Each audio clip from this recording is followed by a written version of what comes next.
First time kong makarating sa Northern Blossoms at Tok Benguet. Gabi pa lang, nag-usap-usap na kaming magkakaklase na maaga kaming aalis papuntang Benguet. Mas maganda, maabutan namin ang pagsikat ng araw at hindi pa ito crowded sa mga turista. Syempre, excited ako kahit madilim pa. Gora na ang mga classmates ko. Nakakatakot pala ang daan papunta rito.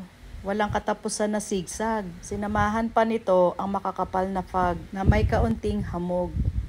Kung ikaw ay mahilig sa road trip at nature lover, mag-e-enjoy ka for sure dito. At dahil maaga kami dumating, malapit lang ang aming naging parking. Mag-ready na kayo ng 250 pesos for the entrance fee. May kasama naman itong coffee and bread na gawa nila at sobrang sarap. Grabe, napakaganda ng tanawin na ito. Sabayan mo pa yung lamig na humahaplos sa iyong mga mukha. Kaya huwag nyo pong kakalimutan ang magdala ng mga jacket. Ang ganda, no?